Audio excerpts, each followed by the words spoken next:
We never know where life will lead us or what may hinder us along the way. But while every day can feel like one big question mark, it doesn't have to. With the right insights, strategies, and solutions from Western and Southern Financial Group, together we can look ahead to leave the unknown behind.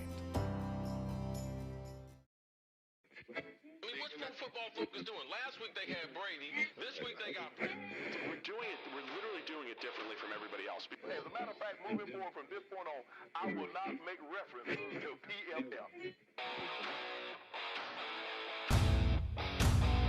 Do you not understand that they are that way because you're Joe Flacco?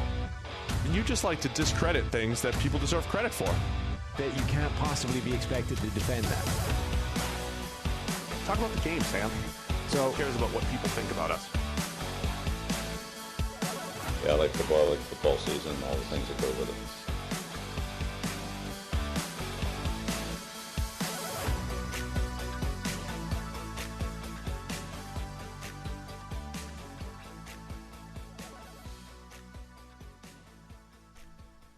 Welcome into the PFF NFL podcast. Steve Palazzolo back here with Sam Monson. We're live on YouTube once again. I like going live, Sam.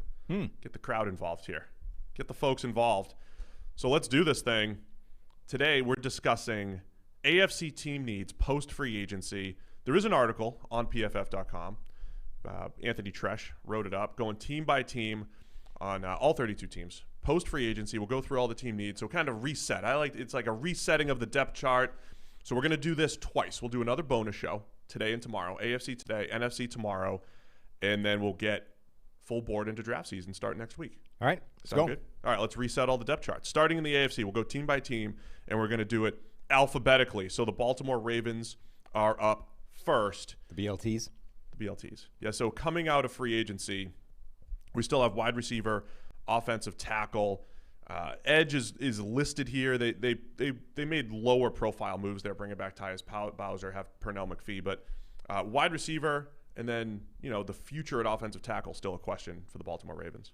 Yeah, and that's without even factoring in the idea that Orlando Brown is still potentially on the move. Right. I'm sure thinking maybe they're going to move him, and then they would have to replace him somehow. Yeah, I'm sure they don't want to trade him, but if he wants to play left tackle, if they're looking at, what kind of contract is he going to be demanding when we have to extend him, I think it's got to be available as an option as you head into the draft, which is when it would happen.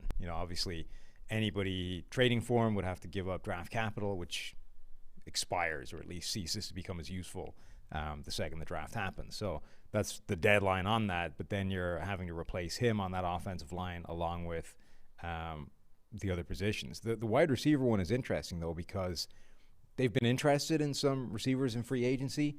Like, they've been kicking around different ideas. Sammy Watkins was just in for a visit. Yeah, and they've seemed to have been interested in a few different types of receivers. So, we've had this conversation before about what style of receiver do you want to put there? Do you want the speedster, the Will Fuller, or the Sammy Watkins?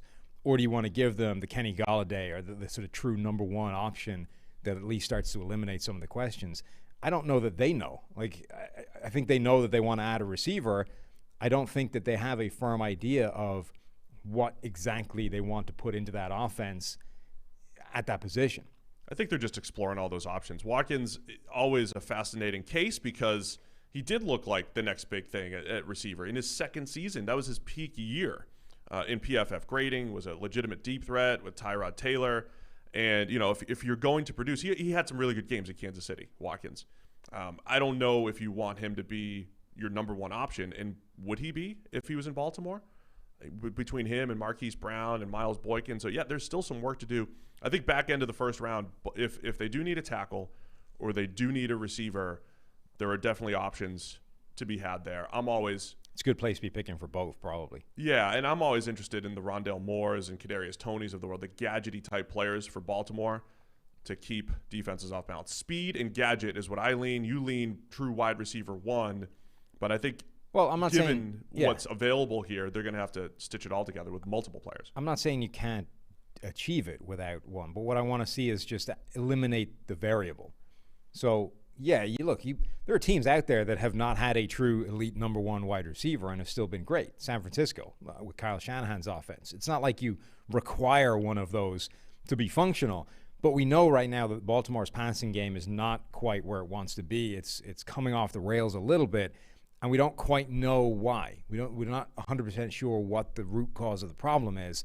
I would just like to see them eliminate that variable as a potential source of that problem. If you plug a true elite number one X receiver in there, we can forget about that as a problem, and we can start figuring out if it's still wrong, what is the reason now? It's like when the Browns we're heading into the season, Baker Mayfield is wobbling, let's just cut out anything else that could be an issue. Let's hammer the offensive line in terms of resources and make sure the offensive line is good and not a reason that Baker Mayfield is playing badly. And all the, bring in people with a proven offensive scheme to eliminate that variable. Like, they eliminate everything, so the only thing left would be Baker Mayfield. Now, Baker Mayfield reversed course and played really well this year, so it wasn't a problem. The things they did to fix the other issues potentially took care of the problem.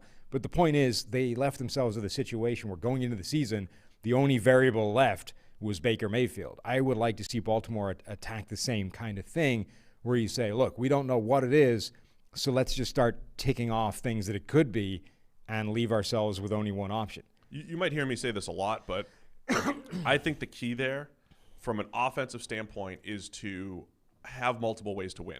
I describe this as, the Patriots adding 2 tight ends to throw to and a couple of receivers at least gives them the option that in a given week the passing attack can win. I think that's what Baltimore needs. They need the option in a given week, as much as they would love to run the ball 40 times and put up 250 yards on the ground every single week. And a lot of times they can do that. There are certain games you're going to run up against a really good run defense that will take that away, that will put 8 in the box and the whole deal. And you just want to have answers to that. And that's what good offensive football teams do. So I do think wide receiver remains the biggest need for the Ravens. Tackle is a little dependent on Orlando Brown and looking forward. Edge defender is an interesting one because they bring back Pernell McPhee and Tyus Bowser. Neither one of those guys is great one-on-one, but the Ravens have done pretty well with guys who, get some schemed up pressure and are just solid there. But the edge class, there could be some guys available late first as well. So wide receiver is the big one because I just want multiple ways to win, man. And I think that's the big one. All right, let's go to the Buffalo Bills, going alphabetically here. So we're in the B's. The B's. Buffalo Bills' biggest team needs. They're in both, by the way, Ravens and Bills, just good, well-rounded, on-paper rosters. So we're looking at the Bills' biggest needs as D-line and then corner, which I think has been a consistent one. And I know your boy Levi Wallace is there opposite Tre'Davious White. Brought him back. Right? And he keeps fighting for another day. But cornerback opposite Tre'Davious White feels like this yearly spot where maybe the Bills could just do a little bit better. Yeah, I mean, look, that's what I've been saying, right? Every year they're going to try and take his job, and I just think every year he's going to somehow cling on to it. But as long as he's there, you will always be trying to upgrade upon him. Like, unless Levi Wallace takes an unexpected leap forward in development that even I don't expect to happen, I think he's the kind of guy that, yeah, look, we're not bad as long as he's there. But he's the guy that we're always going to have our eye out for a potential upgrade. He's like Jimmy Garoppolo at quarterback, right? Ooh, yeah. It's not like it's a bad thing that he's your quarterback, but as long as he's there, you're always going to have your eye out on something better. Like, we can do better than this. When we talk about D-line for the Bills, Ed Oliver did not grade well for us against the run. Did get a little bit more pressure last year. And we've mentioned this before, but I think the big nose tackle, Starlo Tulele, is back, but he missed all of last year. But even just for much of Sean McDermott's regime here in Buffalo, they've felt light up front. And I don't know if that's an adjustment that they need. So the Baltimore equivalent of find more ways to win offensively, I think for Buffalo, it's like find fewer places to lose defensively. So as much as they want to invite the run, do they want to change things schematically? Get one of those big nose tackles. Alim McNeil is number 47 on the draft board, NC State. Tyler Shelvin's number 73, a couple 340-pounders to put in there, play the run with the light box there and really take some pressure off those linebackers. I would love to see Ed Oliver kick on in year 3. I think this is a big make-or-break season for him. Yeah. He has 68 total pressures in his NFL career so far, and he's rushed the passer 800 times. Those are bad numbers. Yeah, well, I mean, 68 is fine in and of itself. I mean, it's okay, but it's not. But having rushed the passer 800 times to get 68 pressures is not good. Aaron Donald, hits 100 pressures in a season where he's rushing the passer like 400 or 500 times. Ed Oliver just needs to be better. Like, he's got Aaron Donald-esque movement skills. He's never had Aaron Donald's ability to win with his hands and defeat blocks that way, but he's athletically similar. He can move the same way, and he's just never been the same impact player in the NFL. Now, when you watch him on tape, you can see flashes of him, having those kind of big plays and winning with hustle and sort of running down guys from crazy angles that most defensive tackles can't do. So I think this PFF grade was 10 points better as a pass rusher last year than it was the year before that. I do think there have been steps forward from his game as a pass rushing presence, but he needs another big step. Like, if he keeps the steps he's taken so far are so small that it would take him like 5 years to reach the point where he reaches the peak people thought he was going to be at, and that's just too long. We need a big jump in year 3 for Ed Oliver. I don't even care if he stays as bad as he is against the run right now, if he just becomes the impact pass rusher that he should be. Yeah, the Bills actually created a lot of pressure last year. There's still not a great dominant rusher opposite Jerry Hughes on the defensive line. The other thing to keep an eye on is last year's rookies. Do we expect a bigger jump from last year's rookies just having the full season? A guy like A.J. Epinesa as a second-round pick, we had him as a first-round value coming out of Iowa. He could take a big step forward and actually mitigate some of what looks like a hole on paper, but Epinesa was just okay as a rookie. So keep an eye. The whole second-year thing for rookies generally, I think, is a really interesting thing because, fans will always tell you about the third or fourth round rookie from a year ago that's ready to step into the role. It's like, hey, how are you guys ignoring this third round pick we had last year that's just ready to play right tackle now? Like, well, is he? Like, based on what? Like, it's just so, or even a first round pick that was disappointing. So Jalen Reagor, phenomenal wide receiver group last year. Just so many of these guys dominant from the get-go. Jalen Reagor was the one that wasn't. Now, does that mean we missed on Jalen Reagor, or does it mean Jalen Reagor just had a bad rookie year? And actually, there's more talent there. Look at the rest of this group. He was seen as a comparable player to them. Just Carson Wentz playing as badly as he did. Jalen Hurts at quarterback wasn't a good situation. They didn't really know how to use him. Jalen Reagor jumps out this year. Like, just that whole evaluation, league-wide, whether your rookie was good or bad, what you expect them to do in year 2. We have a conspiracy theory in the comments. Guy named JM. JM. Okay. We want the Bills to fail. Their biggest need is a dynamic third-round running back. We want the Bills to fail. Yeah. Biggest need's a dynamic third-round running third down running back. You and I, the PFF NFL podcast, want the Bills to fail because we're not suggesting that they need a third-round running back. Is that the idea? That's what's being suggested here. Okay. Could they use a nice pass-catching running back? Sure, but find him in the middle rounds. All right, let's go on. Would it even significantly move the needle on anything they're doing?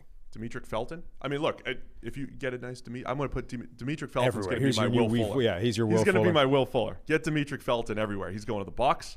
He's going to the Bills. So I need to understand. I'm not saying this is true. I just need to understand so far because he's the wide receiver running back hybrid, right? Correct. The jackpot that everybody is sort of chasing. Correct. What's the difference between him and Dalen Dawkins from a few years ago, who like barely ever got a chance in the NFL, but was a similar wide receiver running back hybrid? We actually have an article on the site pulling up Demetric Felton comps. Kev Cole, I believe. Is Dalen in there? I'm pretty sure I saw him on the comp list. Dalen Dawkins. Okay, so I'm just saying someone needs to explain to me why he isn't the same guy.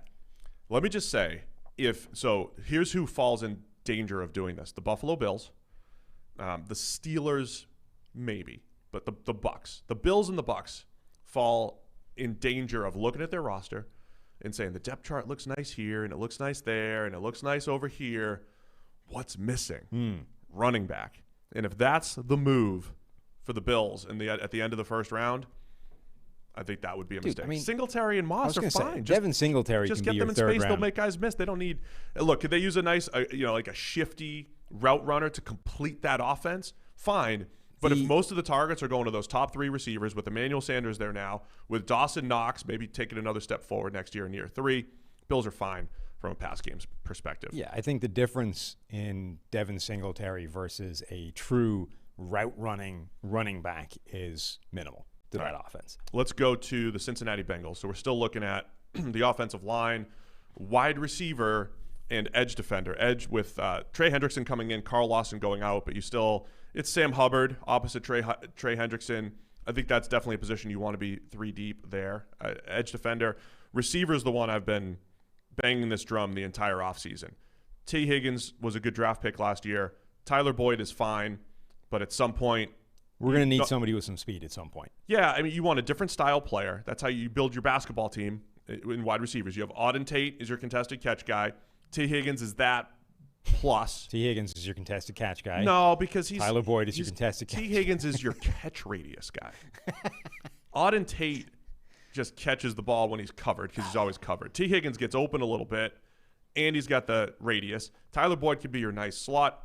And then I don't think you need necessarily a pure speed guy because I'd take a Jamar Chase.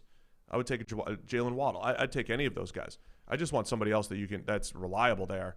And then, of course, there's still more work to do. How important do you think a different skill set is to a receiving core that is very samey? So the Bengals are one, the Dolphins are another.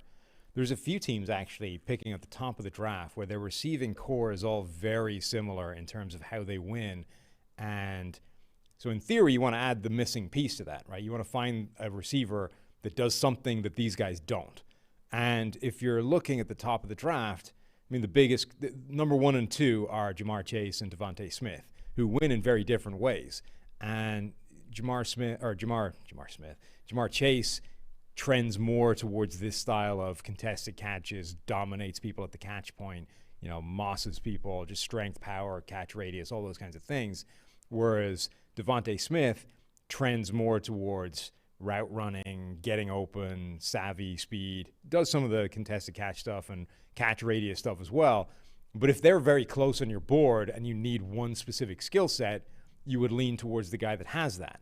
So I think generally most people have Chase as 1, Smith as 2, and depending on how much you like them, it's like 1 and 1A. But how much should that need for a specific skill set pull you in one direction? I think I view it more as a speed, like a speed, no speed issue, more than these guys are all contested catch guys. I think back to my the mid-2000 Jaguars. Whatever it is, it's a missing. Missing skill set. I would rather the missing skill set. So the question is, how much should that override the difference you have between the two of them in a vacuum? I think it's a tiebreaker. It's just a tiebreaker. Nothing more than a tiebreaker? Yeah, it can only be a tiebreaker. I don't think you want to skew off your evaluation too much. Right, but if you have them close, if you think like it's 1 and 1A. If it's close enough, then it's a tiebreaker.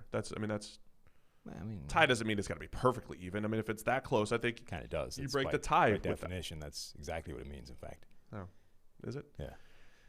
Yeah, I think so. If it's close, I could see it as your tiebreaker. I'm just saying, so you got Cincinnati at the top, you got Miami at the top. Both of those teams, I think, could use a Devontae Smith skill set more than they could use a Jamar Chase skill set. Here's where it's a mistake. If, like last year. Yeah, going for Ruggs. When you say it, CeeDee Lamb or Jerry Jeudy, similar things, line up different places, but they get open, most important thing. And you just give me Ruggs. Yeah. And I love speed, Agreed. But give me Ruggs over if they go, I need Waddle just because he's the fastest. Agreed. But he's our 3rd best wide receiver overall. Then I don't love that. You're not trying to fill out a depth chart. You are trying to get the best players at those positions. Yeah. And so you lean toward the best player. And if it's a tiebreaker, it's like, okay, Devontae Smith's a little different than Jamar Chase. Anyway, I think it would be wise for the Bengals to attack wide receiver early. Bringing in Riley Reif does not keep them away from one of the top tackles. It doesn't keep him away from Rashawn Slater or Penei Sewell. Those guys are still very much in the mix. Shouldn't. But it opens up some flexibility, at least in the short term, that they don't have to force that pick. If they didn't have Riley Reif, it'd be like, man, we're taking top tackle available here because we have this short-term immediate need. Yeah. But tackle and wide receiver, I think, are still sitting at the top for me. Edge is more of a depth play. They could still use interior offensive line as well. Oh, yes. The line the line has had, Riley Reif came in. Other than that, it's still basically the worst line in the NFL, one of the worst from last year. It still needs help. Find whatever offensive lineman you can and keep going. All right, let's go to the Cleveland Browns. Another team that's rounding out the roster extremely well. By the way, so everyone's sort of favorite thing is Devontae Smith comes out. It's like, I'm 170 pounds. That's what I play at. That's how we're rolling. And everyone's like, well, you weigh more than Devontae Smith. I mean, I weigh more than Devontae Smith, and I'm not a large human. How much more than Devontae Smith do you weigh? Over 100. That's all right. That's all I wanted. Carry on. We had a very astute PFF podcast listener. Did he ever get back to you on tweeting out his little Yeah, tool? I tweeted it out. So he tweeted out his from Tableau, basically, which NFL player are you by size? Yeah, based off so your he's height got everybody and weight. a really nice visual, and you type in your height and weight, and it's like your player comps are X. I'm Emmanuel Sanders. So I have three so I went through the 3 phases of Steve. I had like Slim Steve when I was a good athlete. Then I had my playing size and weight when I bulked up a little bit, and then I have now. Okay. So now I'm Carlos Dunlap. Okay. Well, that makes sense. Slowing down, getting on in years, not what he once was. I forget who my playing weight guy was not as good. Do you remember? I don't even know if you remember. But my slim guy was Jimmy Graham. So like when I first was a professional baseball player, I was Jimmy Graham. You've never really now had I'm Carlos Dunlap. I mean, it does fall down a little bit in terms of height and weight, sure, but you've never quite had Jimmy's hops. Yeah. Yeah. Yeah, I never was never it turns out I am as good at him. It turns out I am 200 pounds less than Trent Brown. That's quite a lot. Yeah, that's the cool thing too. You type in your height and weight, and it's like, oh, here's how much smaller or bigger you are than everyone else. What I have many pounds on many pounds. Yeah. Dion or whatever. Is that who it was? The cornerback from the Giants. Oh, yeah, Dante Dion? Dante Dion. He's a very small guy. I mean, even I have a significant size advantage over Dante Dion. It's a fun tool. Check out @PFF_Sam. Check out his timeline, and I guess you did tweet it out. Pretty cool little tableau. That dude is like 5'8", 155 pounds. Yeah. I have him by like 30 pounds. Cleveland Browns roster. Edge, linebacker, interior defensive line. They're making a lot of smart moves. Yep. They're building their team, their defense back to front. So based off of what their needs are, they are probably somewhat adhering to some of our axioms of bringing in a John Johnson, bringing in Troy Hill. A lot of depth now on the back end there. And so now it's, okay, what do they do at edge? What do they do at linebacker? Do they start pushing safeties up to play linebacker, which is another forward-looking type of way of playing football in the NFL? But, yeah, the entire defensive line or front seven is a need for the Browns. Which would potentially make a lot of sense given the safeties that they have in that building. They obviously bring in John Johnson in free agency, one of the best moves. We absolutely love that.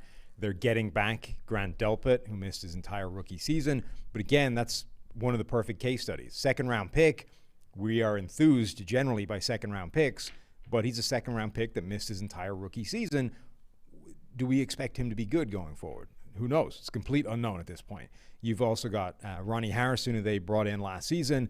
You've still got Carl Joseph there, right? They've got players. Joseph's gone now. Oh, he's gone? Yeah. He departed in free agency? Yeah. But you've got players there that, 3 are going into 2. Now you can play big nickel. You can there's space for those guys on the field at the same time, or one of those guys can become a nickel or dime linebacker, which is the way most of the league is trending. MJ Stewart is still there, and he had elements of that, I think, coming out of UNC and early with Tampa Bay, like as a corner, 200 pounds, safety hybrid. Play slot, cover the tight end a little bit. I'm all about just options at defensive back. And now when you talk about lining up with the draft, again, this edge class with no Boses and no Garretts and no Chase Youngs there, it's all over the place. So there are edge defenders to be had in the 20s that I think would be good value for the Browns. And then you also look at a guy like Jordan Elliott, one of those guys last year that went much lower than we expected. Yeah, another big. Same thing as A.J. Epinesa. What do you expect from him in year 2? Could he fill some of that, the question marks along the interior of the defensive line with Ari Ogunjobi moving on? It would be huge for them if Jordan Elliott became the player that we thought he was going to be coming into the draft. We thought he was one of the best pass rushing options available, right up there with Javon Kinlaw. Right. Actually, a better pass rusher than a guy like Derek Brown. More effective in the SEC than Derek Brown. Right. Didn't really see it from him as a rookie. If he develops in year 2, team with Malik Jackson coming in, suddenly you've got a really nice rotation of pass rushing interior players. Now you just need somebody that can anchor against the run for a couple of downs, which is the easier thing to achieve. All right, let's go to the Denver Broncos. QB and safety. I promised myself I wouldn't get bogged down in QB discussion. Okay, but you have to with Denver, right? You have to with Their Denver. entire offseason has been built around, let's do what we can, let's make the moves to address what we have, and let's ring fence a very specific chunk of money that is here for a quarterback. So they are still sitting there on this Deshaun Watson train of trying to make a trade happen, which is becoming ever more complicated the more lawsuits get deployed against Deshaun Watson. So, yeah, look, Denver need a quarterback. They can't go into the season with Drew Lock as their starter. Nobody wants to see that, including the people in the building. So we have to, it's relevant.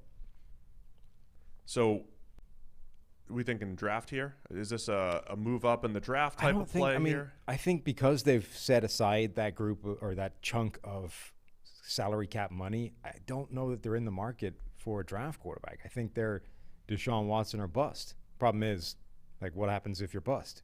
Well, they're sitting at number 9 in the draft, and I think you're at least going to take a shot there somewhere. I don't know where the league's going to – I'm assuming Zach Wilson's off at number 2. I don't know where the league's going to value Justin Fields versus Trey Lance versus Mac Jones. Right. I have a feeling out of that trio, Trey Lance is the one that falls. So somebody falls in love with Fields. Somebody's going to like Mac Jones. All the rumblings that there's 4 guys going in the top 6 and Mac Jones is going top 10. I just have a feeling he's going. So that's your – okay. So I think Trey Lance is going to Everyone's saying 4 in the top 6. You're thinking the 4 includes Mac Jones? I think it includes Mac Jones, and I think Trey Lance becomes the odd man out. Wow. Just because he's the toolsy guy with a lower sample size, FCS. It feels like you're taking on more risk with Trey Lance, and I think that's how it shakes out. That's everything my recently feeling. Says those are the guys you want. I know that. Let's go after our Josh Allen. Or recency bias takes over. But listen, I thought recency bias would take over in the NFL, and that Fields and Lance, everybody would be all over them. But there's enough rumblings around the NFL, Mac Jones and all this stuff. Isn't that just how pre-draft works, though? I believe it. I don't know. Last year I was so wrong. I'm reading how Jamar Chase can't get open because this is pre-draft. Well, they're right. idiots. He can't separate. He's like, this is just bullshit season. He's Jordy Nelson. Antonio Brown gets open at the catch point. That's all that matters. He gets open everywhere. It's Jordy Nelson. It's not a problem anywhere. So what did I buy into last year that I just I completely bought into? Was it the Dolphins and Herbert? Could have been, yeah. No, yeah. Yes, it was something. You thought that the Dolphins were going to snag Justin Herbert. And that the Chargers were going to land Tua. Yes. That was I completely bought in. Right. All the rumblings coming out of Miami. They love Herbert. He's their guy. Yeah. I thought they might trade up to get him. Uh-huh. And we expected a lot of trade. We expected somebody to make a move, especially with all the draft capital Miami had. They had 3 first-rounders. They were going to maneuver and go up and get their guy. Rumors were that it was Herbert. I was completely wrong. So this year, I could be completely wrong. But my current feeling is that if there's 4 quarterbacks off the board, it's Lawrence, Zach Wilson, Justin Fields, Mac Jones, with Trey Lance, the guy where the Panthers are debating him at 8, the Broncos are debating him at 9, and the Niners are debating him at 12. That's what I'm feeling about Trey Lance. You are like, a disinformation campaigner's dream. Like, you ever read those things of, during the Cold War, they would send out like false flags, right? Like disinformation using the coded messages. So when somebody decoded them, it's like, they think they've broken your codes and they've actually they're going the wrong place entirely. Like, where is it? Was it Dunkirk? The invasions of Normandy, right, during the Second World War, where they managed to convince Hitler and the Germans that they were attacking somewhere completely different because they broke the code. And they're like, hey, look, they're attacking over here. Let's deploy all the forces over there. That's you. You are like that guy's absolute dream. This sucker will decode the message and believe whatever the hell we have written in there. That's you pre-draft. Yeah, I mean, I'll just buy into anything. I'll be anybody's messenger. Yeah. Send me text messages with your rumors. I'll do it. So, you think? So the upshot Deshaun of this is you think they're going to take Trey Lance? Yeah, they'll be debating him. I mean, sure if they don't, they're rolling with Drew Lock, which they can't do. We put safety as another need. It's just trying to they bring back Justin Simmons, which is great, and Kareem Jackson, I think, right? They re-signed him. Did they bring Kareem back? I'm not seeing him. They re-signed I'm not seeing him on my depth chart at the moment, but I could be wrong. Yes, they did.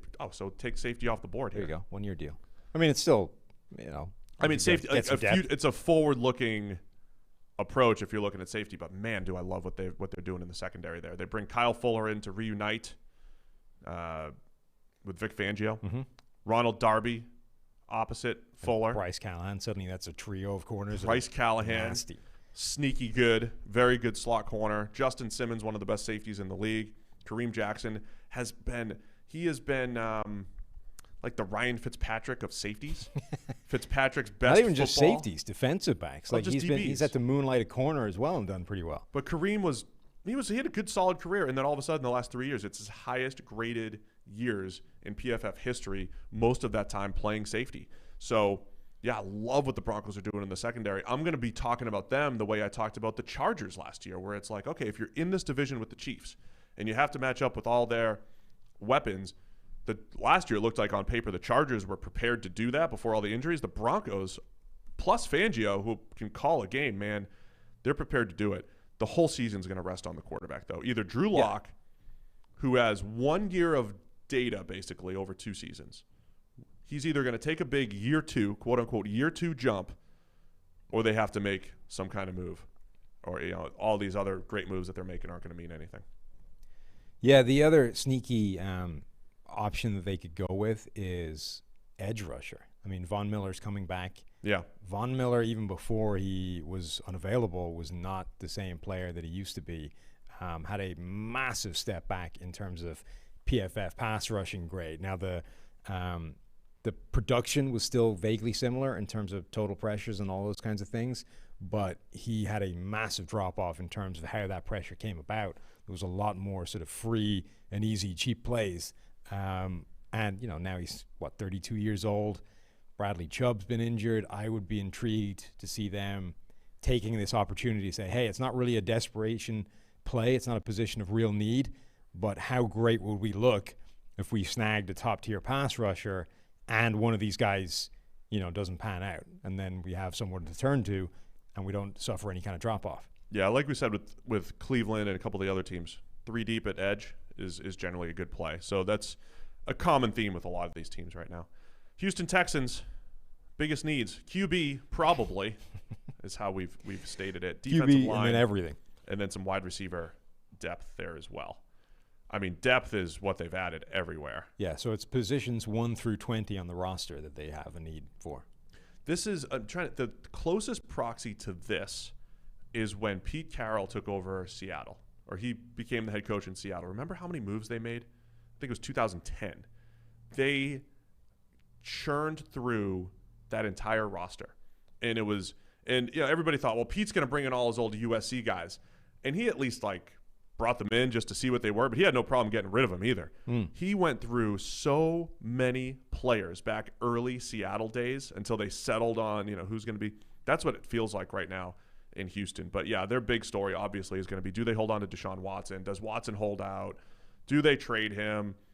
D-line depth is a massive need for the Texans.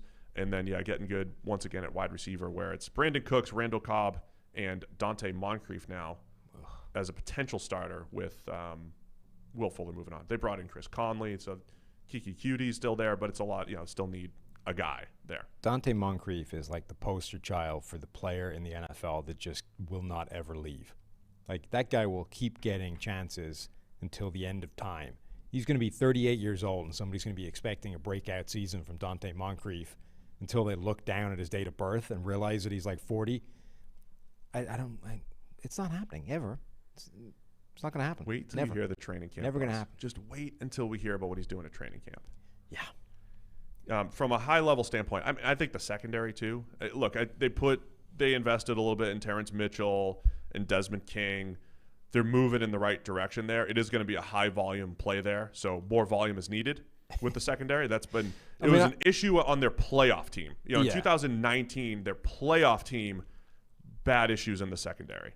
I mean, honestly, we were joking, but there isn't a spot in the starting lineup that isn't a need everywhere. Like, literally, they need everything. They don't need a left tackle because they have the Laramie Tunsil trade. They have the spoils of the Laramie Tunsil trade that's crippling them right now. They have Brandon Cooks as one wide receiver. Marcus Cannon came in. He should be a viable starter. There's a couple of people on the offensive line that are fine.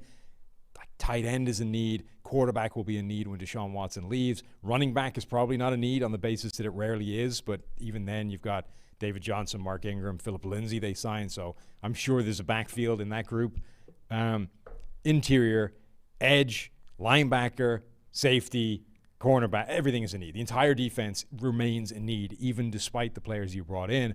I'm sure there will be a couple of viable starters out of that group. Just because you brought in so many, something is bound to stick at some point. But the Texans still need basically everything. This isn't the Fix Your Team podcast. No. This is just Declare What's Wrong with It podcast. All of it. All of it is still wrong. We fixed your team a couple weeks ago. Yes. Then your team went and did free agency, and I don't know what they, And by the way, we didn't really fix the Texans because they're unfixable. And we never fixed the Texans. Yeah. I will say, as crazy as it seems, bringing in 500 mid-tier players, if the strategy is kind of like get a first-hand look at these guys and then we lock up 5 of them out of 20 that are going to be a part of the future Texans, it's not the worst thing in the world. Again, Seattle did this, man. The Patriots did. Before Seattle started their run, before New England started their run in the 2000s, they went across the entire league, picked up the scraps, threw them on the roster, saw what stuck, and went on. And when you look at Texans not having the draft capital right now, it really needs to be the way to reshape the roster. Maybe the strategy is simply, you've always had this thing of, you can't tank because you can't. Actually, I think it's Kelly that's had this, your wife, you by proxy. You can't establish this culture of losing because then when you finally get the quarterback and you try and fix it, everyone's too used to losing. It's ingrained and you can't get it out. It's like a bad smell in a car. So maybe the idea is, well, okay, we've taken over this losing team. Let's just get rid of everybody. Let's just change the 53 people that are in the building. Therefore, there's no remaining stench of losing attached to this team. Yeah, it's the thing we don't quantify here, but I think it exists, right? I wonder if anybody culture thing exists. Those examples before where people have just churned the entire roster. I wonder. We have astute listeners, right? So go to NFL podcast at pff.com. If you want to go through and just pull out all of Seattle's transactions in 2010 and send them our way. Well, what I'm curious so we can about, look at it because it was a ton. What I'm curious about is the teams that have done that and brought in an absolute ton of players in short period of time. How much are they bringing in players from winning teams? Like even if they're crappy players, if I bring in somebody's third string linebacker who's been on a team that's won 10 games 3 straight seasons. Like, is that what they're targeting, and nobody really pays attention because it's their third string linebacker, and you're just like, it's a move. No, there's no way you could do that. Are they targeting winning, experienced players just to get rid of that stench of losing from the building? Maybe, but I don't. It's tough to do, man. Like they brought in Moncrief. Has he ever been on a winner? Chris Conley. Well, who the hell knows? I mean, last couple of years hasn't. Moncrief just sits around at the bottom of somebody's depth chart. Nobody ever knows where he's been. Moncrief's been on every type of team. All right, let's go. Staying within the division here, we got the whole the next 2 AFC South teams to get through here. Indianapolis Colts and the Jacksonville Jaguars. Starting with the Colts, left tackle's the obvious big question. They're showing incredible patience here at left tackle. Then edge defender and a wide receiver to me it's not the biggest need because tackle has to be filled. But as far as what's going to make an impact for the 2021 Indianapolis Colts, it's wide receiver. Yeah, it is, but I really want to see them solve left tackle. I mean, the bringing in Carson Wentz was the desperation move that they had to make because of the potential that they didn't have a quarterback. They could have been in a situation where Denver is, except even worse because they don't pick a 9, they pick a 21. So if they didn't get Carson Wentz, you were left with, well, do we bring in Ryan Fitzpatrick or do we try and execute some insane trade in the draft to jump up 15 spots, or do we just roll with nothing? So they made the Carson Wentz deal. Now, I don't hate that as a gamble necessarily, but Carson Wentz, wherever you think his ceiling lies, and by the way, I think it's really encouraging that Frank Reich is referencing 2019, not 2017, when he says, Carson Wentz has still got it. Yeah. It's like if he's watched his 2019 tape and has concluded, I can work with that. That, I think, is a very encouraging sign because I think that's a much more realistic baseline for Wentz than that MVP caliber year. But whatever you think he's going to be, Carson Wentz is a quarterback that needs pass protection more than some others. When he gets pressured, his play drops off a lot and has all the way back through his career, including college. So make sure you don't have Sam Tevi as your starting left tackle is what I'm saying. Yeah, that's important. Just to clarify to the live streamers here, we are going alphabetically here. The alphabet happens to put 3 AFC South teams in a row. Houston, right, Indianapolis, and Jacksonville. So that's why I said we're going through the AFC South. There was some confusion. They thought we might have been pivoting to division, but we're sticking to the alphabet here by city name. So we're at I, Indianapolis, Josh. So Indianapolis Colts have re-signed T.Y. Hilton. Yeah. And I like him as an intermediate threat. That's fine. My whole goal is to take a guy like Paris Campbell and make him wide receiver 4. Paris Campbell, Zach Pascal's been okay, and Michael Pittman it can be good. I could see a year 2 breakout for him as well as a big-bodied possession type. But if the Colts are going to make a move and go from this really nice-looking roster, the impact comes from playmakers at wide receiver. Double up at wide receiver in the draft, Colts, after you get your left tackle situation sorted out. That is what moves the needle if you're going to try to beat the Kansas City Chiefs and the Buffalo Bills in the AFC. I just had this image of you in your GM interview, whereas Dan Campbell is leaning in close to the mic and saying, I really want this job. You are leading off. Your initial pitch is, listen, my goal here is to make Paris Campbell wide receiver 4. Yeah. That's all that matters. That's how we're going to win these games, is take your former second-round pick and make sure that he is the smallest part of this offense as humanly possible. If you make your best wide receiver the 4th best wide receiver, your team is getting better. Not that Paris Campbell's the best wide receiver. I'm just saying if you keep pushing receivers down the depth chart because you get better options, your team is getting better. All right, Jacksonville Jaguars. We are wrapping up these 3 teams in the AFC South. We won't get to Tennessee until later because they're lower in the alphabet. Jacksonville Jaguars have added a ton of players so far this offseason, and I like it. We're getting into, assuming Urban Meyer has his hand in this and Trent Baalke, you get into their mind a little bit. But safety, tight end, and tackle is what we have listed as a need. Tackle's the interesting one because Cam Robinson's back on the franchise tag.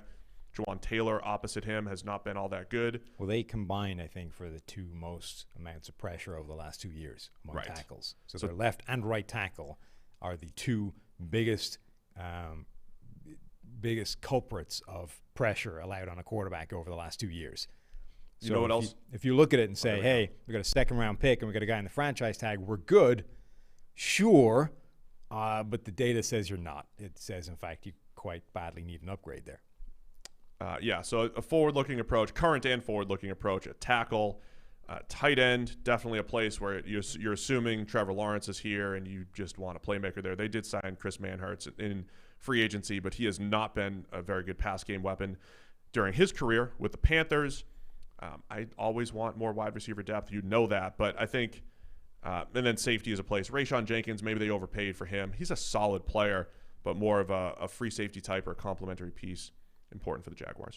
Yeah, so a lot of their needs kind of depend on how the guys they brought in actually pan out. They have a trio of corners that I think are really intriguing, but they're all somewhat of a gamble. Shaquille Griffin has had one really good year in Seattle and a couple of years where he's made a lot of pass breakups, but has also had some ups and downs. C.J. Henderson last year hit the ground running, and then after a while started to get beat the same way all the rookie corners did. We don't quite know what he's going to be long term. Sidney Jones was the best corner they had last year. They re-signed him. So there's the makings of a really nice trio there. But equally, you could imagine a scenario where all 3 of them go in the wrong direction and you don't have any corners still. So always corner depth. Yeah, they've made a lot of moves, but I think we don't quite know what their actual needs are depending on how these guys pan out. Linebacker, they're looking pretty good with Miles Jack and Joe Schobert there. I think defensive line-wise, generally, yeah, you can add depth there as well. I mean, they brought in 3 interior players to round things out. I think more, and they re-signed Dwayne Smoot at edge. So again, it is dependent on some of these, complementary moves that they've made. But I think just impact players across the board. I would not give up on if Kwity Paye is around late first round, impact player. I'm not looking at my roster saying, well, we already have three or four edge defenders. Just get your impact players. That's what's going to turn Jacksonville around. So that's my need. It's also for like the Jaguars. It's also like a parable of sunk costs and what happens if you keep missing. I mean, they've got 3 former first-round picks on the defensive line, none of whom yet has been a true impact difference maker. Taven Bryan, Caleb Von Chason, Josh Allen. Now you're looking at the first round and potentially another one of those guys available and you're picking. I always wonder how much teams just are scared of that because they keep swinging. Like that was the Falcons for a while. Right. I remember how much crap Matt Millen took because he kept drafting wide receivers in the first round. It's like the smartest thing he ever did was take the last one. Like he didn't listen to everybody mocking him and finally took one that actually did fix it. I think there are definitely certain positions where you do that, though, because the payoff is so much greater. Quarterback is the one that's in a different world. You take a million quarterbacks because if you hit on one, you win. But receiver and corner is the one that we keep coming back to. If it takes 3 swings at getting an impact wide receiver or 3 swings at getting an impact corner, that might be worth it rather than, say, on those 3 swings getting just 2 average players at another position. So those team-building decisions do need to be weighed as it takes swings at those high-value positions because ultimately, if you've missed, what is your alternative? You just roll and say, oh, well, we can't find that position, so we're done. Like, unless you have a solution to trade for an alternative, you have to keep drafting them. I mean, there's no other option. The only other way of doing it is what the Vikings did when they traded for Jared Allen, which is, look, we've drafted first-round edge defenders for years, and we keep missing. Kelechi Udeze, Erasmus James, like it's a disaster. So screw it. We're going to send 2 first-round picks to Kansas City for a proven Pro Bowler and just be done with it. Just answer it once and for all. Get the proven commodity. Right, and that worked. But if you're not planning on doing that, you don't have an alternative. You have to keep drafting them. All right, let's go to the Kansas City Chiefs. They've done great work on the offensive line. There's more work to do. I think as of right now, very much in line to grab a tackle in the first round. We'll see. Mitchell Schwartz was doing some pal-off press yesterday. I was also doing some slow walking on the treadmill. He's still a way away. Mitchell might be coming back. 1 year, $6 million. 1 year, 6. Okay. That's what's going to happen. Mitchell's going to come back on the cheap to the Chiefs. But yeah, figuring out that tackle situation. Linebacker, they like Willie Gay. I think we'll see more from him next year. I think linebacker seems like this annual issue in Kansas City. I mean, it is for a lot of teams. It is. And then, with all the money invested in Frank Clark, that next edge rusher, another guy either opposite him or to replace him in the coming years if they're going to try to get out of his contract. Yeah, I mean, I think definitely certainly a compliment would help, but honestly, long-term, trying to find a solution to a reason to move on from Frank Gore. Or not Frank Gore. Frank Gore will never be moved on from. Frank Gore is perennial in the NFL. Always trying to move on from Frank Gore. Frank Clark, a reason to move on from him, I think would definitely be a positive. He just hasn't had – he comes up with a few impact sacks at key times, which I think skews a lot of people's perception. But overall, he just hasn't been a productive pass rusher. Yeah, that's the only issue. We're trying to get Hall of Fame voters to move on from Frank Gore. That's all. So, yeah, what Kansas City does on the offensive line, I would also, as always, put wide receiver 3, man. Wide receiver 3 or playmaker 3. It's really wide receiver 2. Say what you want about Sammy Watkins, but there were those games. There were the games where they needed him, and that's where that extra pass game weapon comes from. Travis Kelce, Tyreek Hill, Mecole Hardman is another. I want him lower on the depth chart. Mecole Hardman needs to be my 4th pass game option. Stretch the field guy. If you sleep on the first 3, this dude's getting behind the defense. He's got great speed. You have to account for him defensively, Mecole, but I don't want him as my next target after Tyreek Hill and Travis Kelce. Frank Clark has 8 sacks in the last 2 postseason runs and 14 sacks in the last 2 regular season runs. Like he's had almost as much sack total in just the playoffs as he has in the last 2 regular seasons. Chiefs fans are okay with that. I mean, I'm okay with it in terms of, look, if you're going to show up at some point, that's the right time to show up. It felt good. Given the money he's on, to end the AFC Championship. Yeah, like it's important. It's not. I'm not dismissing the impact that those have. I'm just saying that, like, if you're paying him the amount of money they're paying him, you would like that to exist in the regular season as well. No, I agree. I hear you. Quick break to tell you about our friends Underdog Fantasy. If you like fantasy football and if you like playing fantasy for money, You need to check out Underdog Fantasy. They've got everything, including season-long and playoff best ball. Best ball is a season-long game where you draft a team like you normally do, but that's it. There's no in-season roster management. Underdog automatically selects your best performers each week, saving you loads of time. So right now, go to Underdog Fantasy, deposit just $10 using the promo code PFF, and you get a free PFF Edge annual subscription. That's promo code PFF. You get 365 days of access to Edge annual. Just $10. Use the promo code PFF. Draft now at Underdog Fantasy. What are you laughing at over there? I'm just reading one of the emails that came in. I hadn't had a chance to read it before the show to determine whether it was worth reading out or not. It was somebody, last podcast we talked about our amusing injuries. You getting felled by an 8-year-old and me almost rupturing my entire ankle, just landing from like 1.5 feet in the air. Some guy sent us in one about his cricket injury. And it does appear to be quite funny, but I haven't vetted it yet. We'll have to tease that for a further, maybe tomorrow, for a later podcast. Maybe in tomorrow's bonus. We have another bonus podcast. We'll be going through the NFC team needs. It's also a very English email, by the way. Like the number of place names you would have problems trying to pronounce some of these names. Maybe I'll read it. Maybe I'll read it on the podcast tomorrow. All right, Las Vegas Raiders. Corner, safety, and offensive line is what Mr. Tresh has listed here. Cornerback, safety, and offensive line. Corner and safety is the annual need. Yeah. Just back seven, coverage ability in general for the Raiders. Revamping the defense with Gus Bradley coming in. So they're running the Seattle cover 3, very specific type of players. I think from a safety standpoint, Jonathan Abrams is going to play a more realistic role for him, where he's going to be more of that strong safety. I think his 35.9 grade from last year is going to get better. You do want a true free safety, though, for that system, so there's a question there. And the cornerbacks, Trayvon Mullen and Damon Arnett, still a million question marks on the back end for the Raiders. I think there's a chance that this scheme rescues that group of corners. They are stylistically and size-wise, they're a good fit for this defense. They actually, a lot of times you bring in a scheme like this and this team covered 6'2" corners that have length and can run a little bit, and you're like, nobody on this roster fits that category. We need to cut all of these corners and start over. We're going to be drafting every 6'2" corner in the draft this year because we don't have anyone that can run this scheme. Actually, everyone they have kind of fits.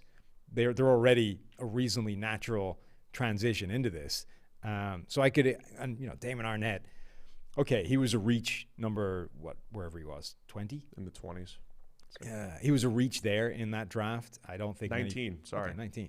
I don't think many people had him that high in the draft at all.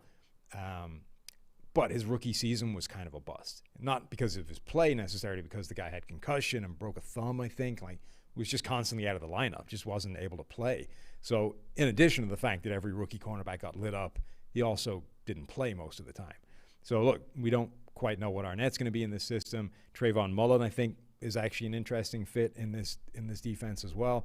So yeah, look, I'm not going to say don't draft a corner because the guys you have might be a good fit within this defense. But like you, I think the play of those guys could take a step forward immediately in this system, the same way you might expect the play of Jonathan Abraham to jump forward. Yeah, even Corey Littleton too, disappointed last year as a free agent. He's got that run the middle of the field type of speed that's needed in this defensive system. So I think there are some of the pieces. The defensive line is also crucial, getting pressure on the quarterback in the entire Seattle 3 defensive system through the years. Max Crosby, Cleveland Farrell, bringing in Yannick Ngakoue, Maurice Hurst on the interior, continue to add to that. Just continue. Solomon Thomas, they brought in, former 3rd overall pick. Solomon Thomas has not found a fit anywhere along the defensive line, which has been very disappointing. And then the other story with the Raiders is the entire offensive line overhaul.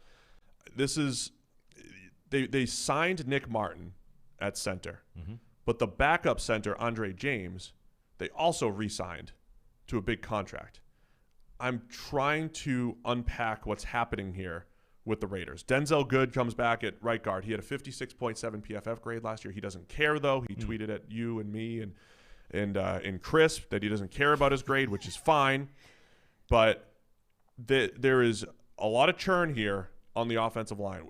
At least 3 starters. Or 3 starters are going to change. Colton Miller's back. He's made great progress since being a disastrous rookie year. Richie Incognito's back. Good player. But center, right guard, and right tackle, a massive question mark. And I don't know if it's a need for the Raiders because they kind of addressed it with some of these signings. They don't see it as a need is what I should say. Yes, that I think is a fair way of putting it. That they're not going to address it whether it's a need or not this offseason. They are going to roll into the year with Andre James presumably as their starting center, Nick Martin as cover. James, they're reported to love. I mean, there's zero evidence based on what we've seen from him so far. Look, it was a disastrous 119 snaps in our grading system, but it's still only 119 snaps. Sure, but that validates the point. There is zero evidence right now that you should love Andre James, at least from an external point of view. Obviously, they see him in practice and those kinds of things, so whatever. Andre James is a gamble starting at center. Denzel Good, again, there is very little evidence to suggest that he's a plus player, particularly when you look at the guy that he's going to be replacing at that spot. And then right tackle is like a complete question mark at this point. So they essentially have to repair the entire right side of the offensive line, of which they will be hoping that the two of those three spots are already addressed and they know better than everybody else. This is just it's going to be very telling with just how well the Raiders are evaluating these offensive linemen. Brandon Parker's heading into year 4 and James year 3, and we'll see what happens here. But would still view offensive line as a need. We'll see if they agree. I mean, certainly right tackle. There's no option right now, so you're going to need a starting right tackle from somewhere. All right, Los Angeles Chargers, O-line still work to do. I say still a lot. Like everybody's got work to do, and I just say still more to do. There were a bunch of teams that went into free agency essentially needing a complete and total offensive line overhaul, of which they're like 2/5 of the way through doing that. So they still need work. And I've mentioned a few times, I think the Chargers are in good position at 13 if Rashawn Slater's there. Yeah. And if he's the guy, he becomes their left tackle. Now you're looking at the Corey Linsley, Matt Filer signings, and Brian Bulaga is there, and when he's healthy, he's a good, solid player. Ode Abushi comes in. They're creeping back toward average, man. They're doing it the right way. Right. They're in a very similar spot to Tampa Bay last year, which is, yes, you have a glaring need to tackle, and you might have to chase one and plug that in, but you don't have to wait until the 20s where you don't know how many of those guys are going to be gone, and you're just left picking from the one that's left. You should have a pretty good option at that high in the draft. Now, you might not get number 1, but you might get 2 or 3, at which point you should be in a good situation when this is a good tackle draft, just like it was last year. The difference with Tampa, though, obviously, is the Chargers have other holes. Yeah. Such as corner, a place that was a strength for a while. They bring back Michael Davis. Chris Harris comes back. They could always move Derwin James there, Sam, as I highlighted on the PFF NFL Daily. Bold moves that we want to see this offseason. Move Derwin to corner, see what happens. But, yeah, opposite Michael Davis, looking for a starter there as well. Yes. The end. That's all you got? That's all I got. I mean, I don't think – I think tackle for me is the bigger need for them. This offseason for the Chargers is an interesting one because everybody expects – Justin Herbert was incredible year 1, phenomenal, vastly outperformed what we expected of him as a rookie and just generally as an NFL player. But everybody expects him to kick on year 2. It's like, well, he just set the rookie record year 1, was great. He's going to be even better year 2.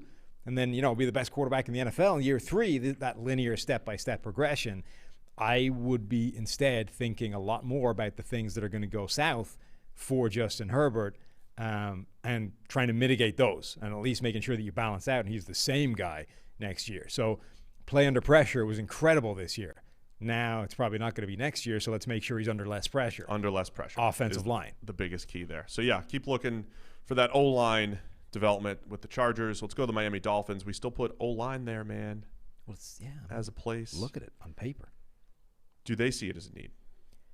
They have to see some of it as a need, surely. O-line, D-line, by the way, is what we put as the top 2 team needs for the Miami Dolphins.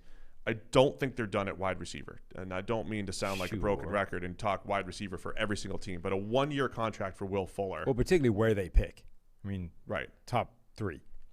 I don't think they're done at receiver, so they're going to look there. I am curious to know what they think about the offensive line. Matt Skura comes in. They had 3 rookies start last year. Jesse Davis is back at right tackle. Robert Hunt is one of those rookies that maybe should be playing. Yes.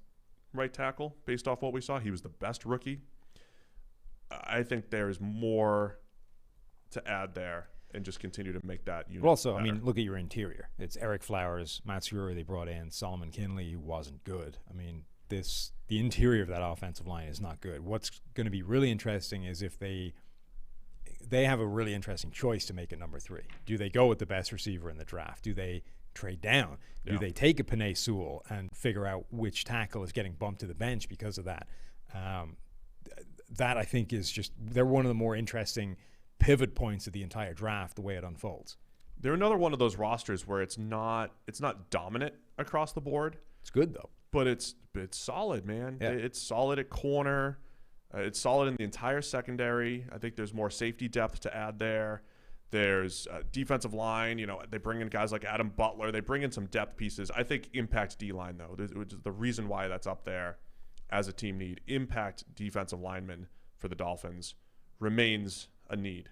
Christian Wilkins was the first draft pick of this new regime. They've pretty much gotten what you would expect from him. He's just a solid player. I'd love to see a dominant edge rusher there somewhere. There's no one there this is a defense that doesn't necessarily need that as much as others, but I would love to see one real like plus player in terms of just a consistent pass rush, pressure presence. Let's go to the New England Patriots now. QB, wide receiver, and corner is what we've listed here. Now, receiver, there's a lot of options.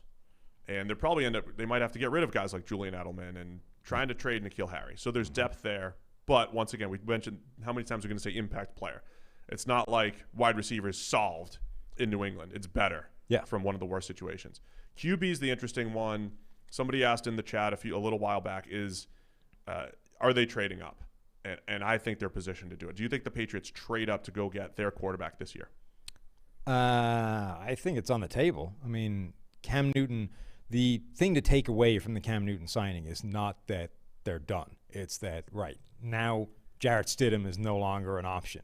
Like, the Cam Newton sign was literally just about being able to tempt people to New England with something other than Jarrett Stidham. So you could go into a meeting room with Jonnu Smith and Hunter Henry and Nelson Aguilar and say, don't worry, Jarrett Stidham is not going to be the thing that determines your success going forward. We have Cam Newton. We have a plan. We have a history with a 2 tight end offense. We're good. So now you're still in the market for a quarterback because Cam Newton showed last year he's probably not a long-term solution, even if you upgrade the people he's throwing to. So I think they're definitely going to be looking at it. But if 4 of those quarterbacks go in the top 6, I don't know if they're going to have the desire or the ammunition to go up that far. We'll debate this plenty between now and the last weekend of April. But if they're going to trade up for a guy, I just can't wait to get into the mind of Belichick even more. Do they see a Mac Jones and think of Brady? Do they other people have? Somebody's going to agree with Tua. Somebody's going to agree with the people that think Mac Jones is a more athletic Tom Brady. Mm-hmm. And do the Patriots care? Are they even trying to look for the next Tom Brady stylistically? Yeah, what do they want? Or do they have Cam Newton and say, man, we love the QB run game. If Justin Fields or Trey Lance is there, they're the best options for the QB run game.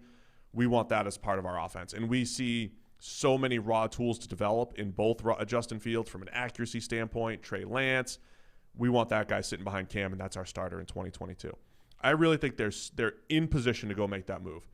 The unsexy move for New England is sitting pat at 15, forward-looking approach, and just drafting a tackle. Right? They get Trent Brown's on a 1-year deal. Tackle could be a spot. Forward-looking approach is looking at corner as Stephon Gilmore gets a little bit older and some depth with J.C. Jackson there. So I think corner is definitely on the table as well. Standing pat, pun intended. Yeah. Nice. Patriots, pat. Mm. What's next? New York Jets. So QB's the obvious need. We know they're going to take one. We assume. You don't know. That's the thing. Don't know. We hope. No, they are. They're taking it. They're taking a QB. Okay. They're not. It's way too risky to roll with Darnold. Here's the thing. Here's the end of the debate. If there's a chance that Sam Darnold, in a new system and a new environment and a non-Adam Gase coach can get the best out of him, even though you don't have the reps to go around, just keep him as your backup. Just keep Sam Darnold as your backup. You draft Zach Wilson, go compete Zach Wilson and Sam Darnold. Just go and do it. I know we're in New York and the big market and the whole thing, but if there's a chance that Sam Darnold can become a starter in this league or increase his value, why would the Jets want him to do that elsewhere? You can have the best of both worlds. You can have Zach Wilson. You can have Sam Darnold. Let them go at it and go. I don't think you can do that in New York. Oh, stop it, Sam. I Just don't think make good decisions, and everybody's going to be okay. You can't draft the guy's replacement. And then You're so worried about getting booed on draft day. I don't care about getting booed on draft day. You can't draft the guy's replacement and then have every question that Zach Wilson ever has to ask or ever has to answer. What is it like having Sam Darnold sitting behind you waiting for you to screw up? No, Like, I mean, if Darnold does pan out, Zach Wilson's the starter. Sam Darnold's your backup. Someone else is going to invest in Sam Darnold as a backup. It's a smart move to invest in Sam Darnold as your backup. You should do it, Jets. If Darnold does pan out, then you just lit a first-round pick on fire, a top two, where the hell they pick it? A top 2 pick on fire by drafting this guy and then turning to the guy you already had in the building in the first place. You can't, if they draft Zach Wilson or whoever it is at 2, Darnold is gone in a heartbeat. He's out of the building. You are flipping him for whatever you can get out of him and hoping. I would investigate that too, second rounder. That's what will happen. Yeah. There's no way you keep both of them on the roster and let that firestorm happen in New York. Look, people want to give them Penei Sewell and roll with Darnold. That's absurd. Because they don't know. Because it's only because of the doubt. What if Sam had better receivers? What if he had a better coach? Right? You might get him. You might keep him in the building. He's got a better coach and just see something better in Sam Darnold. You roll him out for a few preseason games. He looks great, and that actually increases his value. There's a play to be made where they keep Darnold around. That's all I'm saying. We put down corner, edge, and interior offensive line. I think offensive tackle is still an issue. I don't care what. Jets fans were all up in our mention saying, you guys didn't give them a guard.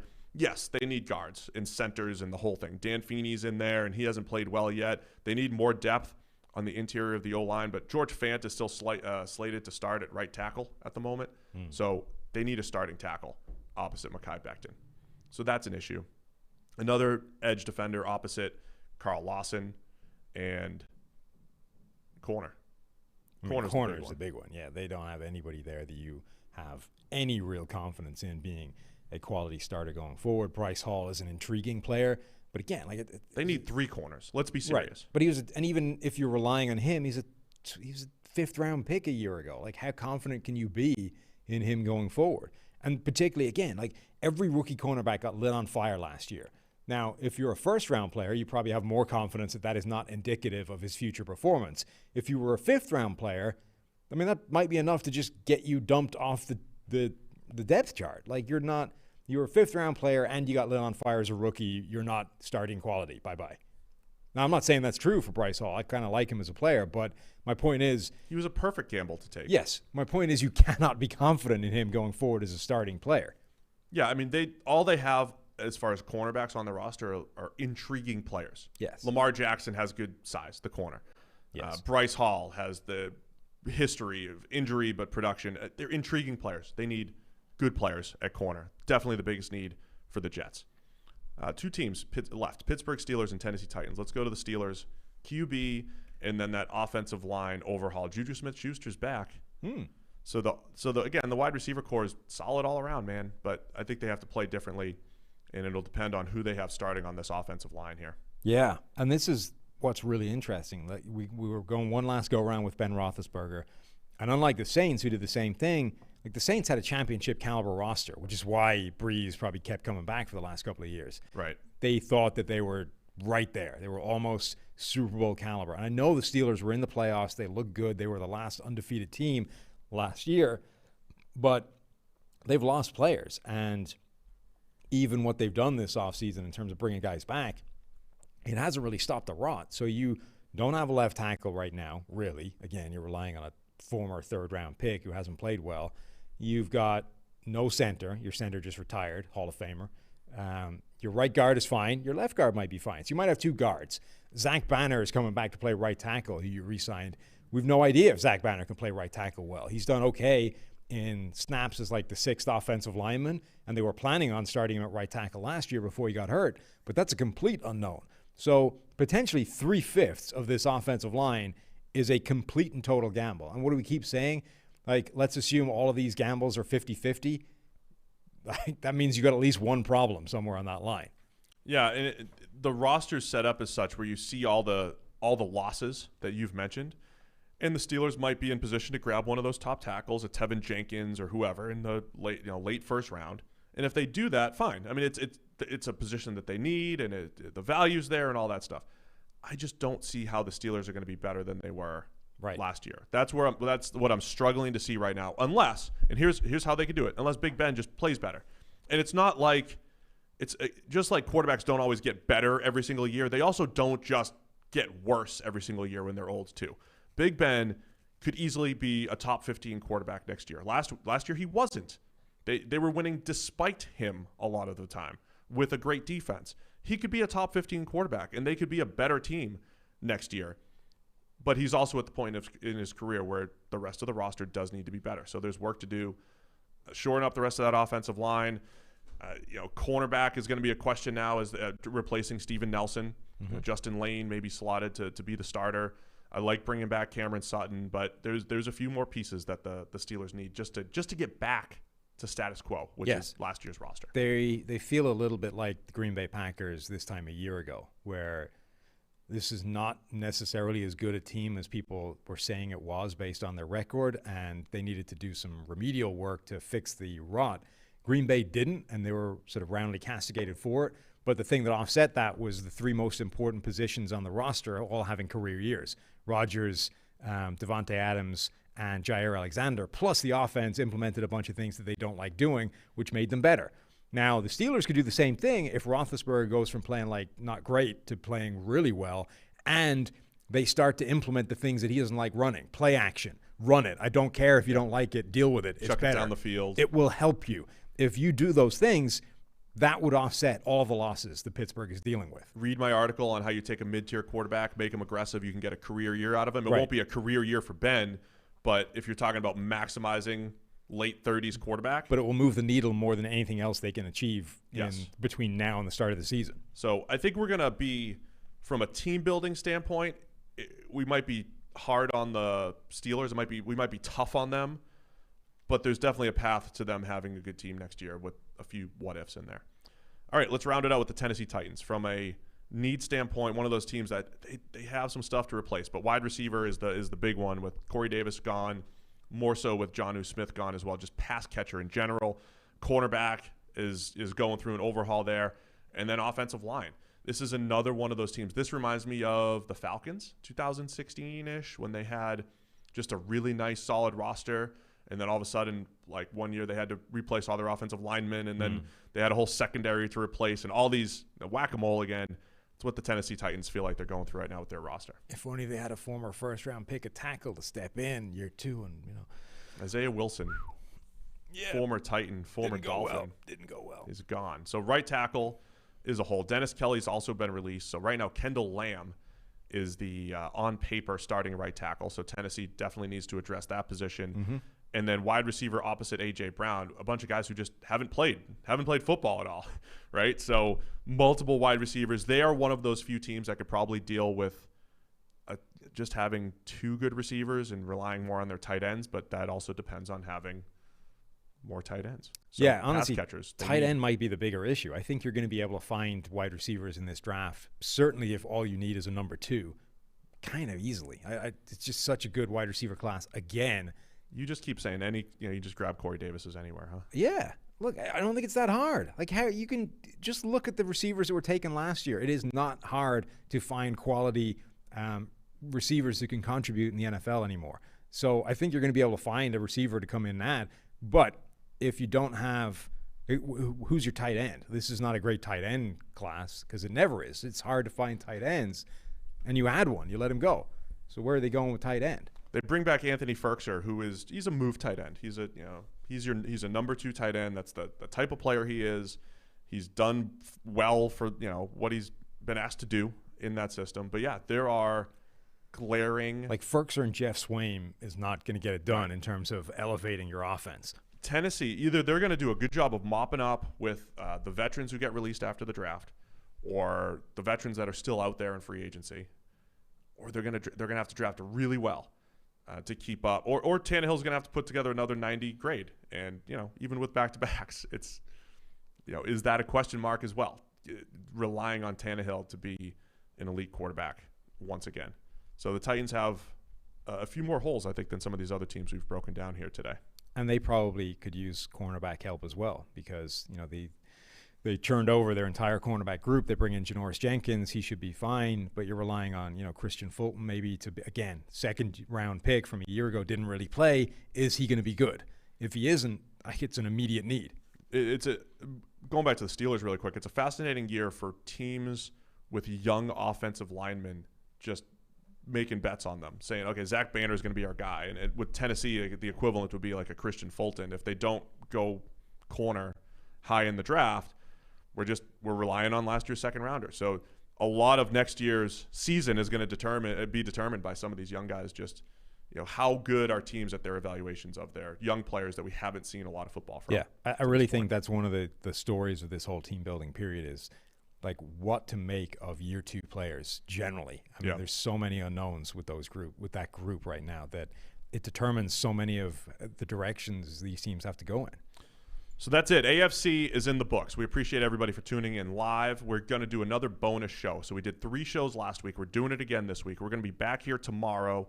We'll be live maybe around 10:30 or so. So, you know, set a reminder. Join us on YouTube. If you're listening in podcast land, you'll just get that extra podcast once again. The Friday podcast, we're going to do NFC, team needs after free agency. And then next week we'll start spinning it forward to the draft and dive deep into this year's draft class. Yep. All right, thanks to everybody for tuning in. We'll see you tomorrow for the PFF NFL Podcast bonus show. Wave, Sam.